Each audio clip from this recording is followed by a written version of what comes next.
بسم اللہ الرحمن الرحیم نحمدہ ونصلی علی رسولہ الکریم اما بعد۔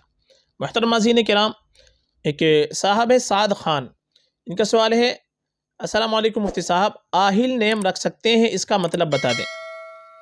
وعلیکم السلام ورحمۃ اللہ وبرکاتہ۔ دیکھیے، جو نام آپ نے پوچھا ہے آہل، یہ نام اس کا تلفظ جو آتا ہے وہ پہلے ہم جان لیں۔ یہ حمزہ مد آ اور چھوٹے ہا کے ساتھ یہ آہل لفظ آتا ہے۔ آہل اس کے معنی آتے ہیں، ایک تو مانوس کے اس کے معنی آتے ہیں، ایک معنی اس کے آتے ہیں فیملی والا، کنبے والا، خاندان والا، اور ایک معنی اس کے آتے ہیں آباد وغیرہ، جو آباد ہوتا ہے اس کو بھی کہتے ہیں۔ تو آہل نام معنی کے اعتبار سے اگر دیکھا جائے تو رکھ سکتے ہیں، کوئی خرابی نہیں ہے۔ مانوس کے معنی آتے ہیں کنبے والا، فیملی والا، خاندان والا، اور آباد، یہ معنی اچھے آتے ہیں آباد کے، یعنی آباد ہونا۔ تو یہ معنی کے اعتبار سے اگر دیکھا جائے تو آہل نام رکھ سکتے ہیں۔ آہل نام رکھنے میں کوئی خرابی نہیں ہے، معنی کے اعتبار سے صحیح نام ہے۔ باقی ایک لفظ اس کا بہت سے لوگ رکھتے ہیں آہل بڑے ہا کے ساتھ میں، یہ کوئی لفظ نہیں ہے، یہ مہمل لفظ ہے، بے معنی لفظ ہے۔ آہل بڑے ہا کے ساتھ میں کوئی لفظ نہیں بنتا۔ تو اگر یہ نام رکھنا چاہے ہم آہل چھوٹے ہا کے ساتھ، یہ بالکل ہم رکھ سکتے ہیں، معنی کے اعتبار سے کوئی خرابی نہیں ہے۔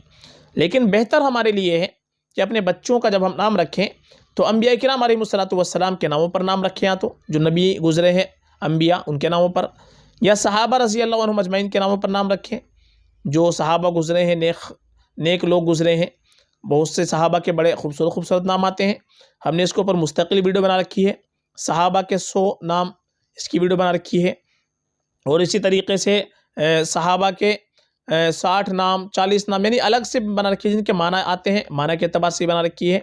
اور الگ سے بھی نام بنا رکھے ہیں، الگ سے صحابہ کے نام، صحابیات کے نام، اور اسی طریقے سے جو نئے نام ہیں، آج کل نئے نام ہم رکھنا چاہتے ہیں، اس طریقے کی ویڈیو بنا رکھی ہے ہم نے نئے ناموں کی۔ ابھی 4-5 دن پہلے ہم نے بنائی ہے نئے ناموں کی ویڈیو لڑکوں کے لیے۔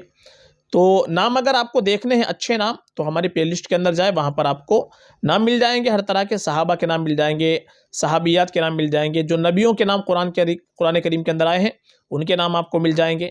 اسی طریقے سے لیٹر وائز نام مل جائیں گے، اے لیٹر سے، بی لیٹر سے، سی لیٹر سے، ایس لیٹر سے، جس لیٹر سے آپ کو نام دیکھنے ہیں وہاں پر آپ کو الگ سے پلے لسٹ مل جائے گی، اس میں بھی آپ کو نام مل جائیں گے۔ تو بہتر ہمارے لیے ہے کہ ہم نیک لوگوں کے ناموں پر نام رکھیں۔ باقی اگر دیکھا جائے تو معنی کے اعتبار سے آہل نام بھی رکھ سکتے ہیں، اس میں بھی کوئی خرابی نہیں ہے۔ فقط واللہ عالم۔